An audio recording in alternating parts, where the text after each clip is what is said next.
Hi guys, welcome back. If you're new here, I'm Nisha, and in the past week I had been working remotely from what is apparently one of the cheapest places in the world, Bali. I had a pretty good balance of working versus playing and spending on a budget versus spending slightly out of my means, which made this week a little more interesting. I do find it slightly absurd making a video on how much I spent in a week, but it seems to be quite a popular trend, so I thought I'll make my own. Anyway, I do have some ground rules I want to cover for this video, but first, let's get started with day one. Monday, day one. I landed at DPS airport and got a taxi straight to Ubud, which cost me all of $14 for a 1.5 hour journey. This was pre-booked online via an agent, but during that journey, I became really good friends with my driver, who I ended up using for every journey in Bali from there on. I stayed in a hotel called Sanya Bungalows. It was an old-style building situated right in the heart of Ubud, a 5-minute walk from all the main sites and neighbouring one of the busiest marketplaces. I wanted to stay right in the centre, just making it easy to get around and avoid the Bali traffic and not worry about how I'm going to get anywhere. But Bali traffic, it's honestly a nightmare. I was stuck in it a few times. Stayed here for my first 2 nights. On the first night, I went for a standard room which had no air conditioning, so I basically melted during the night and there was no running hot water. And it cost me $27 for the night, which included breakfast. I got a massage at Taksu, which is a very lush jungle paradise spa, and it's pretty expensive for Ubud. In Ubud, most massages are $12 to $15, but I am a sucker for Lonely Planet recommendations, and so I had to try this out. The massage was incredible, and each room had a shower with hot running water, so I definitely made my money's worth and compensated for the lack of facilities at my accommodation. I skipped lunch and I went straight for dinner.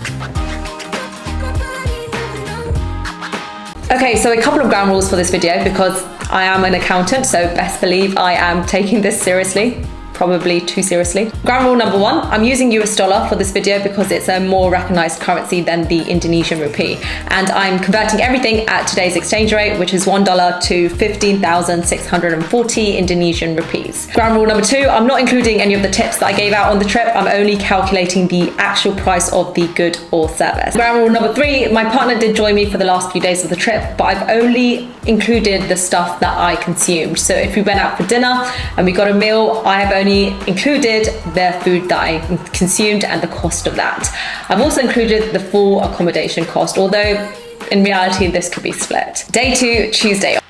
Right, so on the second night, I decided to stay in Sanya Bungalows once again, but I decided to splash out and get an upgrade, which cost me all of $2 more. And that $2 was probably the best $2 I spent on the whole trip. For that extra $2, I got tiled flooring, I got a working toilet, I got hot running water, and I got an air conditioning unit. And there was also an outdoor balcony space where I worked from in the mornings and all kind of animals strolling by, which is why I loved this place. For lunch, as I was spending a lot of time working remotely from coffees or restaurants whilst I was in Ubud, I didn't mind spending a bit more for a nice coffee or a lunch place in exchange for working in a nice environment.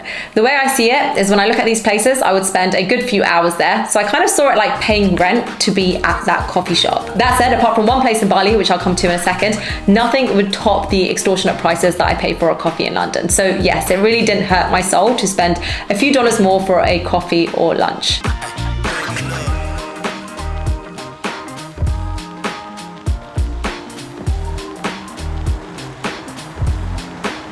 Then I went to Yoga Barn Studios in the evening. I paid $14 for a class where I basically just laid down and listened to some music and got my face splashed with water by the instructor a few times. Sorry, Yoga Barn. I know a lot of tourists love you, but you're just not for me. Moving on to Wednesday. On Wednesday, I made my way down to Seminyak, obviously using my favorite driver. This journey cost me $12 for a 1.5 hour drive.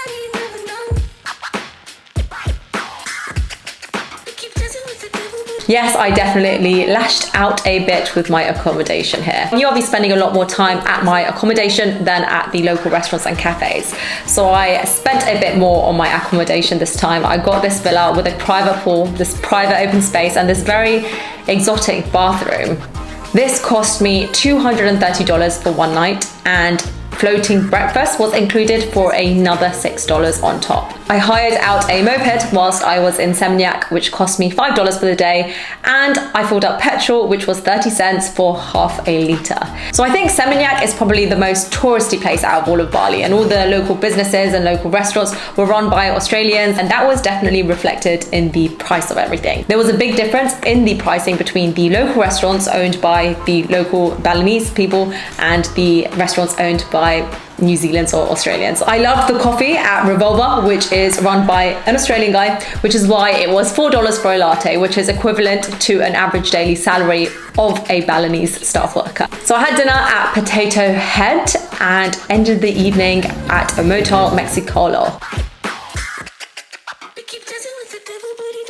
On Thursday, I stayed in the same villa for one more night, but spent the day exploring Canggu, which is basically a 40-minute drive from Seminyak. I spent the day at La Brisa Beach Club, had some pizza and drinks for this much. And in the evening, I grabbed dinner, which included noodles and a Coke for $3. I also did my laundry out there, which was $2 for a kilo.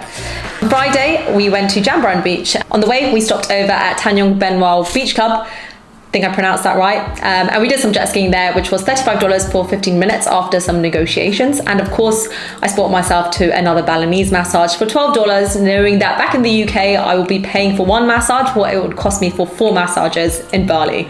So yes, I will happily welcome all the massages that I can get. Had lunch, which was $13 for these 2 dishes, so $6 just for my own portion. Accommodation-wise, I found this amazing villa. It was as a last-minute escape deal on booking.com, and I booked it in the morning of thinking it may be a scam, but it was actually legit, and it had 4 bedrooms and its own pool.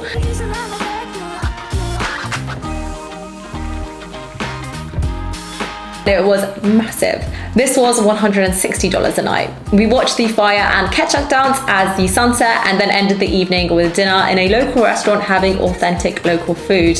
And this cost this much. Right, so if we total it all up, that comes to $891.20.